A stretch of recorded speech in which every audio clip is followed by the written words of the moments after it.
السلام علیکم، programme power talk میں خوش آمدید۔ میں ہوں میزبان نبیلہ ونگش۔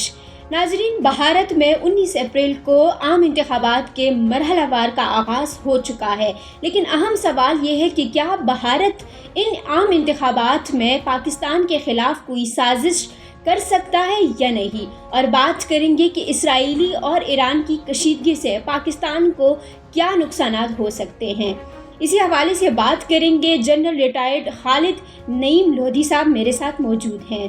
سر، سب سے پہلے میں آپ سے سوال یہ کروں گی کہ بھارت میں عام انتخابات ہونے جا رہے ہیں، تو جیتنے کے لیے آپ کیا سمجھتے ہیں کہ پاکستان کے خلاف کیا کوئی سازش ہو سکتی ہے؟ السلام علیکم جی، بہت شکریہ۔ دیکھیں، آپ کو یہ تو پتہ ہے کہ پاکستان کا کارڈ تو وہ ہر وقت پلے کرتے ہیں، خاص کر بی جے پی والے، اور پچھلے 2 انتخابات میں بھی آپ نے دیکھا کہ بلکہ اس سے پہلے تو انہوں نے کارروائی بھی کی پچھلے انتخابات سے پہلے۔ اس دفعہ چونکہ انتخابات شروع ہو گئے ہیں تو میرا خیال یہ جو دورانیہ انتخابات ہے تقریباً 1 مہینے سے اوپر، اس میں تو کسی مزید کارروائی کا امکان نہیں ہے، کیونکہ وہ پھر ڈسٹریکشن ہو جائے گی، اور پھر یہ بھی نہیں معلوم کہ اس کا آؤٹ کم کیا ہوتا ہے۔ ہو سکتا ہے کہ ان کے ایکسپیکٹیشن کے بہت خلاف ہو آؤٹ کم، جیسے پہلے بھی ہوا تھا، انہوں نے جہاز بھیجے، پھر جب جواب ملا تو پھر ان کو لگ سمجھ گئی۔ تو یہ رسک میرا خیال ہے وہ نہیں لیں گے مزید کوئی خرابی کی۔ یس، اور کوئی تقریریں وغیرہ، کوئی بینر شینر ہوئے تو وہ ایک ریٹورک چلتا رہے گا۔ اگر انہوں نے سر، جو ان پاکستان کے کے خلاف کا بیان تھا، ان کے مطابق انہوں نے تو یہاں تک کہہ دیا کہ اگر دہشت گرد باکر پاکستان چلے گئے تو وہاں گھس کے ماریں گے۔ جی، انہوں نے یہ کہا بھی ہے، ان کے وزیر دفاع نے، اور کلیم بھی کیا ہے کہ انہوں نے 20 کا فگر بتایا، جبکہ ہمارے اپنے خیال میں 2-3 کی بات ہے، اتنا بھی نہیں ہے۔ یہ سارا میرا خیال ہے کہ ان کا وہی ہے جو پاکستان کا کارڈ استعمال کرنے کا ہے۔ تو اس 1 مہینے میں تو میرا نہیں خیال کہ وہ کوئی ایکشن کریں گے، لیکن اس کے بعد بڑا کبھی امکان ہے کہ وہ اپنے اسٹیبلش کرنے کے لیے زیادہ جو کہ اپنے جو ہندوتوا لیڈ ان کا نیریٹو ہے اس کو مضبوط کرنے کے لیے، آپ نے دیکھا کہ دیکھیں پاکستان تو ایک انہوں نے ٹھیک ہے نشانہ بنایا ہوا ہے، جو باقی مائنورٹیز ہیں with in India, largest of course being Muslims, مسلمان ہوں، سکھ ہوں، عیسائی ہوں، دالتس ہوں، انہوں نے ان کے خلاف جو اپنا ایک رویہ اختیار کیا ہوا ہے وہ صرف ایک، آپ یوں سمجھیں کہ جھوٹی شہرت کے لیے وہ کیا ہوا ہے، چیپ پاپولیرٹی جس کو کہتے ہیں، سستی شہرت کے لیے وہ کر رہے ہیں۔ جو کچھ کشمیر میں کر رہے ہیں وہ بھی آپ کے سامنے ہے۔ تو یہ ٹھیک ہے جب تک یہ ان کے لوگوں کی یہ بات سمجھ میں نہیں آتی کہ اگر وہ ایک اس قسم کی پالیسی چاہتے ہیں اپنے نیبرز کے ساتھ جس میں سٹینڈ آف رہے، تو ان قریب ان کو سمجھ آ جائے گی کہ یہ کوئی بہت ہی پروفیٹیبل پالیسی نہیں ہے۔ سر، آپ کیا سمجھتے ہیں کہ بھارت کے ان انتخابات میں نریندر مودی کیا تیسری بار وزیر اعظم بن پائیں گے؟ الیکشن جیت سکتے ہیں وہ؟ کیونکہ اس وقت وہ اسٹرانگ کینڈیڈیٹ کے طور پر بھارت میں ان کو دیکھا جا رہا ہے۔ جی بالکل، کرائن تو ایسے ہی ہیں، مطلب جو ہم نے دیکھا ہے، کیونکہ وہاں پر بھی بھارت میں آپ کو پتہ ہے کہ بھوک و افلاس بھی کافی ہے، ناخواندگی بھی کافی ہے، تو اس لیے ایسے ماحول میں ایکسٹریمزم جو ہے وہ بڑے آرام سے پلتا ہے، اور بھی اس علاقے کے کچھ ممالک ہیں، ہم بھی اس میں شامل ہیں کسی حد تک۔ تو یہ جو ناخواندگی اور ناانصافی ہو جہاں پر، وہاں ایکسٹریمزم جو ہے وہ بڑے آرام سے، اور جو نیریٹو ہیں، ریٹورک ہے، یہ زیادہ جڑیں پکڑتا ہے۔ تو یہ ہمیں تو یہی نظر آیا ابھی تک کہ آپ دیکھیں کہ ان کا جو سب سے زیادہ جس نے پرفارم کیا دہلی کا جو عام آدمی پارٹی کا سربراہ تھا، اس کو پکڑا ہوا ہے، حالانکہ دنیا جانتی ہے کہ اس سے اچھا پولیٹیشین ہے کوئی نہیں وہاں پر، اور سائیڈ لائن کیا ہوا ہے کانگریس کو بھی۔ تو لگتا ہے یہ کہ for this time again they are going to won, اور اس کے بعد پھر دیکھتے ہیں کہ وہ کس نہج پہ چلتے ہیں اور کیسے آگے بڑھتے ہیں، کیونکہ آہستہ آہستہ ان کا مکروہ چہرہ جو وہ آشکار بھی ہو رہا ہے، جیسے انہوں نے کینیڈا میں لوگوں کو مارا، اور جس طریقے سے امریکہ میں مارنے کی کوشش کی، پھر امریکہ جو چاہ رہا تھا کہ چین کے خلاف کھڑا ہو، اس طریقے سے بھارت کھڑا بھی نہیں ہوا۔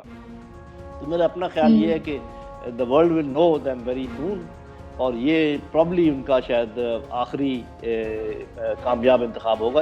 اس دفعہ تو کامیابی کے واضح امکانات ہیں۔ سر، آخری کیسے؟ اگر وہ تیسری بار وزیر اعظم بننے جا رہے ہیں تو پھر آخری کیسا؟ جی اس لیے کہ میں نے کہا نا کہ ایکسپوجر شروع ہو گیا ہے، پچھلے 1 سال میں یہ ہوا ہے کہ پچھلے 5-6 مہینے میں خاص کر زیادہ ہوا ہے کہ جیسے میں نے کینیڈا کی آپ کو مثال دی، آپ کو بتایا امریکہ کے بارے، ہمارے اندر انہوں نے خود مان لیا کہ جی ہم نے اتنے لوگ اندر آ کے مارے ہیں، شہید کیے ہیں. اور پھر یہ کہ جو جس بڑے کام کے لیے امریکہ نے ان کو اپنا حلیف بنایا تھا کہ چائنا کے خلاف کھڑا کریں گے، اس میں بھی وہ کھڑا ہونے سے تقریباً انکاری ہے. تمام جو ان کے متعلق ریلیشن شپ ہے ڈیل ہوگی، یہ کہ پولیٹیکلی بڑی طاقتوں کو شاید یہ وارہ نہیں کھاتا جس لائن پہ وہ چل رہے ہیں. سر اب ایران اور اسرائیل کی کشیدگی پر بات کریں تو یہ کشیدگی ہمیں مزید بڑھتی ہوئی دکھائی دے رہی ہے. تو جاننا یہ چاہتی ہوں کہ پاکستان کو اس کشیدگی سے کتنے نقصانات ہو سکتے ہیں؟ جی پہلی بات تو یہ کہ ابھی پہلے آپ کو پتہ ہے ایران نے کافی بڑا حملہ کیا، لیکن چونکہ بتا کر کیا، کافی ٹائم دیا، تو ڈیفینسو تیار ہو گئے اور تقریباً اس کا کوئی خاص افیکٹ نہیں ہوا. اسی طریقے سے ابھی جو اسرائیل نے جوابی حملہ کیا وہ بالکل ہی بڑا معزز خانہ سا ہے. ایک راکٹ پھینکا ہے، کچھ ڈرون بھیجے ہیں. ڈرون بھی وہ کہتے ہیں کوڈ کاپٹرز ہیں جو کہ بہت چھوٹے چھوٹے ہوتے ہیں اور کہیں نزدیک سے اڑے ہوں گے. یہ ایکسپیکٹ کیا جا رہا تھا کہ اسرائیل جو ہے وہ کافی اس کا شدید رد عمل دے گا ایران کو. آپ کیا سمجھتے ہیں کہ اتنا ایک میزائل کا وہ کرنا، تو کیا اسرائیل ایران سے ان دھمکیوں سے ڈر گیا جو ایران دیگر ممالک کو دے رہا ہے کہ اگر اسرائیل کا ساتھ دیا تو ہم آپ پر بھی کر دیں گے؟ دیکھیں اس کے امکانات بھی ہیں. باقی لوگوں نے شاید ٹائم مانگا ہو، جو ارد گرد کے ممالک ہیں جنہوں نے اپنی شو کر دی ہے، کارڈ شو کر دی ہیں، تو ہو سکتا ہے انہوں نے ریکویسٹ کی ہو کہ آپ ذرا ٹھہر جائیں. تو عین ممکن ہے کہ یہ جو ابھی معاملہ جس کو ہم سمجھنے کہ رفع دفع ہو گیا ہے، یہ کوئی ٹیمپریری معاملہ ہو، دونوں سائڈیں اس ٹینشن کے ماحول میں ایسکلیشن نہ چاہتی ہوں. اور امریکہ چونکہ یوکرین میں بھی پھنسا ہوا ہے، حماس کا مسئلہ ابھی تک حل نہیں کر سکا اسرائیل، تو وہ جب تک اس میں نہیں ہوتا شاید وہ. لیکن دو فیکٹرز میں آپ کو بتا دوں جو کہ انسینٹیو دیتے ہیں بہت بڑا حملہ کرنے کا. اس لیے میں یہ کہہ رہا ہوں کہ یہ پاز جو ہے یہ ٹیمپریری ہے. ایک تو یہ ہے کہ امریکہ اور اسرائیل اچھی طرح جانتے ہیں کہ جو حماس کی جو پاور ہے، جو حزب اللہ کی پاور ہے، جو یمن کے حوثیز کی پاور ہے، جو سیریا سے جو لیبنان سے ہیں لوگ، یہ سب اس وقت تک زیادہ شے میں رہیں گے جب تک کہ مضبوط ہے ایران. تو وہ اس تمام مسائل کا منبع ایران کو سمجھتے ہیں. تو یہ وہ ان کی یہ ہو سکتی ہے حکمت عملی کہ اگر ہم جہاں سے یہ سب کچھ ایمنیٹ کر رہا ہے، جہاں سے یہ سب کچھ پیدا ہو رہا ہے، ہم وہاں پر جائیں تو یہ سب چیزیں کمزور ہو جائیں گی اور ہمیں جس طریقے سے گھیرے میں لیا ہوا یہ کمزور ہو جائے گا. ایک تو یہ فیکٹر ہے. دوسرا یہ ہے کہ اگر امریکہ اور اسرائیل یہ سمجھتے ہیں کہ ایران ایٹمی ہتھیار ایکوائر کرنے کے بالکل قریب ہے اور اس کو بنانے کے میں چند مہینے رہ گئے ہیں، پھر بھی بہت بڑا انسینٹیو ہے کہ وہ ایک بڑا حملہ کر کے ان کی ساری تنصیبات کو تباہ کر دیں. تو یہ دو انسینٹیو ہیں، لیکن ڈس انسینٹیو بھی ہیں. ایک تو میں نے بتایا کہ وہ پہلے پھنسا ہوا ہے وہاں یوکرین میں، پھر یہاں بھی پھنسے ہوئے ہیں اور تیسرا محاذ کھول دیں گے. پھر اسرائیلیوں کے پاس اتنی مین پاور نہیں ہے، اتنے بوٹس آن گراؤنڈ نہیں ہے کہ وہ 3-4 محاذوں پہ اکٹھا لڑ سکیں. آلدو زیادہ امکان ہے کہ ایئر فورس استعمال کریں گے اپنی ایران کے خلاف، اور ایران کے پاس اس کی جوابی کارروائی کے لیے بہت کم باتیں ہیں. اور دوسرا یہ کہ ایران کی جو پراکسیز ہیں وہ پھیلی ہوئی ہیں، وہ سیریا میں ہیں، وہ یمن میں ہیں، وہ عراق میں ہیں، وہ اور جگہوں پہ ہو سکتی ہیں. ان کا بھی ایک ڈیٹرنٹ افیکٹ ہے کہ وہ، اور ارد گرد کے ملکوں پر بھی انہوں نے کہا ہے کہ ہم جو امریکن انٹرسٹ ہیں ان پہ بھی حملہ کر سکتے ہیں. تو یہ ساری چیزیں یہ کیلکولیٹ کر رہے ہوں گے. لیکن مجھے میرا اپنی اسیسمنٹ یہ ہے کہ یہ جو اگر تو ایٹم بم بنا لیا ایران، پھر تو یہ آپ سمجھیں کہ یہ معاملہ ختم ہو گیا، پھر تو یہ پرماننٹ اس کے آگے کوئی ایسکلیشن نہیں ہوگی. لیکن چونکہ ایسی خبریں ہیں نہیں، کے مطابق یعنی ایران پھر ایک طاقتور ملک جو ہے وہ سامنے آئے گا، اور جو بین الاقوامی طاقتیں ہیں جیسے سپر پاور امریکہ، تو وہ پھر ہم کہہ سکتے ہیں کہ دب جائے گا. جی یہ ممکن ہے، اس کا بڑا امکان ہے. اور بلکہ جو باقی ملک اپنے آپ کو کمزور سمجھتے ہیں ان کے لیے اس میں سبق ہے کہ اگر آپ ذہنی طور پہ مضبوط ہوں اور دل ذرا تگڑا کریں تو ہر چیز 2+2=4 نہیں ہوتی. جذبہ بھی کوئی چیز ہے اور ہمت بھی کوئی چیز ہے. تو میرا خیال ہے کہ اس سے سبق سیکھنا چاہیے. وہ ملک جو تھوڑے سے دبکے میں آ کے دب جاتے ہیں اور فوراً غیروں کی باتیں مان لیتے ہیں اور لیٹ جاتے ہیں، گھٹنوں کے بل کھڑے ہو جاتے ہیں، ان کے لیے بڑا سبق ہے اس میں. بڑا سبق ہے اس میں، اور خاص طور پہ سر کیا آپ سمجھتے ہیں کہ پاکستان کے لیے بھی اس میں جو ہے ایک سبق موجود ہے؟ اگر جی ایران بڑا ایک طاقت ملک سامنے آئے گا تو یقیناً ہمیں اسی سبق سیکھنا چاہیے۔ جی وہ میرا خیال ہے کہ پاکستان نے ایک سبق تو یہ سیکھا ہے، مجھے کافی حد تک یقین ہے Excuse me، اور میرے پاس اطلاع کوئی نہیں ہے، ویسے میرا اندازہ ہے کہ پاکستان پہ آلریڈی بہت پریشر آ چکا ہوگا دو طریقے سے، یا تو بہت بڑا انسینٹو دیا ہوگا کوئی جس کو کہتے ہیں کہ اکنامک انسینٹو بہت بڑا، کہ آپ اگر ہمارا ساتھ دیں تو ہم یہ کریں گے، یا بہت ڈرایا ہوگا کہ اگر آپ نے ساتھ نہ دیا تو ہم مزید آپ کو دیں گے۔ لیکن پاکستان چونکہ میں کہا کرتا ہوں کہ دودھ کا جلا چھاچھ بھی پھونک پھونک کر پیتا ہے، تو پہلے پاکستان کافی نقصان اٹھا چکا ہے، لالچ میں آ کر بھی اور دباؤ میں آ کر بھی۔ تو اس وقت جو لیڈرشپ ہے مجھے لگ رہا ہے، کیونکہ آپ دیکھیں کہ ابھی سعودی بڑے امپورٹنٹ لوگ یہاں پر وزٹ کر کے گئے ہیں، اس کے بعد پریزیڈنٹ آف ایران آ رہے ہیں، تو اور وہ اگر دورہ منسوخ نہیں ہوا، اس کا مطلب پاکستان اپنے ارادے میں پکا ہے اور اپنے پاؤں پہ سیدھا کھڑا ہے اور کسی کی بات دھمکی یا کسی بات کو ماننے کو تیار نہیں، اپنا انٹرسٹ دیکھ رہا ہے، اور اللہ کرے کہ ایسا ہی ہو۔ لیکن اہم ایک اور سوال یہ ہے کہ اگر ایران یہ سب کچھ کر کے آگے بڑھتا ہے تو یہ خطے میں امن کے لیے ایک ظاہر اچھی چیز ہے، لیکن اس سے اہم سوال یہ ہے کہ عالمی فوجی داری کی جانب سے اسرائیلی وزیر اعظم کا جو ہے وہ وارنٹ گرفتاری جاری کر دیے گئے ہیں۔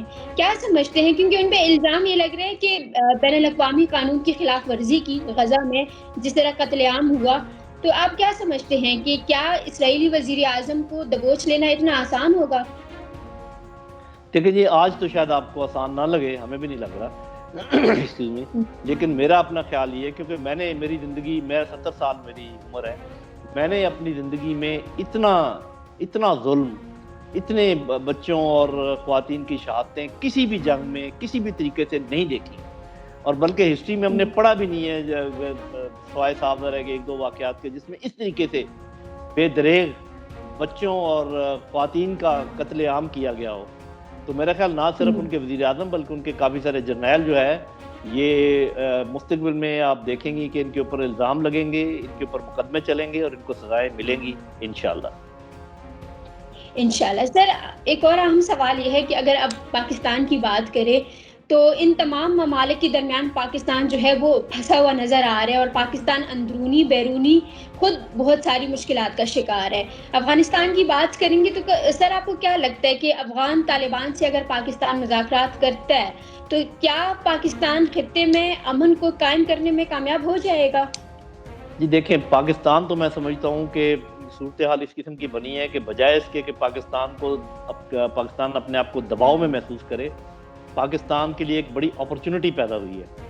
پاکستان کے تعلقات ایران کے ساتھ بھی ہیں، پاکستان کے تعلقات سعودی عرب کے ساتھ ہیں۔ پاکستان کا دوست چین ہے، جس کے تعلقات ایران کے ساتھ بھی ہیں، سعودی عرب کے ساتھ بھی ہیں، افغانستان کے ساتھ بھی ہیں۔ اور سر روس بھی پاکستان کے ساتھ کھڑا ہے، روس بھی افغانستان کے ساتھ کھڑا ہے، ایران کے ساتھ کھڑا ہے۔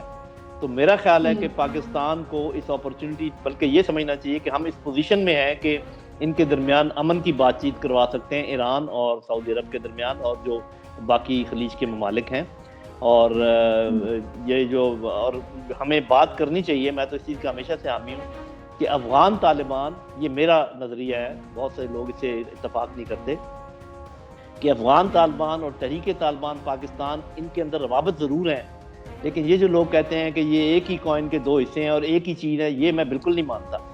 اس لیے کہ افغان طالبان نے اپنی جنگ آزادی لڑ کر اپنا ملک آزاد کروایا ہے، ان کے پیچھے جو قوتیں ہیں، جو محرکات ہیں، بالکل مختلف تھے، ان کا ایم مختلف ہے، پولیٹیکل ایم مختلف ہے۔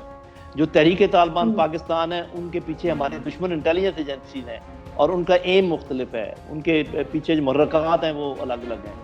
لہذا تحریک طالبان پاکستان کے ساتھ تو ہمیں نمرد آزما ہونا ہی پڑے گا، فی الحال ان کے ساتھ بات چیت کی ضرورت نہیں ہے، لیکن تحریک افغان طالبان کے ساتھ بات چیت کرنی چاہیے، تجارت بڑھانی چاہیے، سی پیک کا حصہ بنانا چاہیے، ہمیں سینٹرل ایشیا کی طرف جانا چاہیے، ایران کے ساتھ ہمیں تعلقات ٹھیک کرنے چاہیے اور بارٹر ٹریڈ کو بڑھانا چاہیے، اور ابھی ٹھیک ہے ہمیں اپنا انٹرسٹ دیکھنا چاہیے۔ ہمارے لوگ بیچارے مہنگائی میں تباہ و برباد ہو گئے، دب گئے، اور ہم بڑی طاقتوں کے کہنے پہ نہ وہاں سے تیل لے رہے ہیں، نہ وہاں سے گیس لے رہے ہیں، یعنی کہ اپنے عوام کو مارنے کو تیار ہیں، لیکن ایک اور آپ باتیں کو ان بڑوں کی ماننی ہے۔ موجودہ قیادت آپ کے خیال میں کیا موجودہ قیادت یہ سب کرنے میں کامیاب ہو جائے گی؟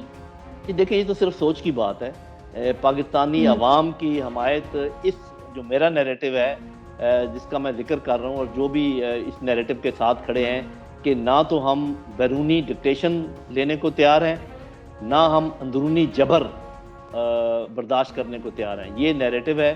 اور یہ میرا خیال ہے کہ یہ اگر موجودہ حکومت اس کے اوپر عمل درآمد کرے تو بالکل عوام بھی ساتھ ہوں گے اور یہ کامیاب بھی ہوں گے اپنے نیریٹو۔ ہوں۔ سر بہت شکریہ، آپ نے اپنا تجزیہ تھینک یو پیش ویری کیا۔ مچ۔ جی ناظرین، گفتگو آپ سب نے سنی، کیا ایران ایٹمی قوت بن جائے گا؟ اس بارے میں آپ سب کا کیا خیال ہے؟ SNN کے کمنٹ باکس میں اپنی رائے کا اظہار کیجیے اور دیکھتے رہیے SNN نیوز۔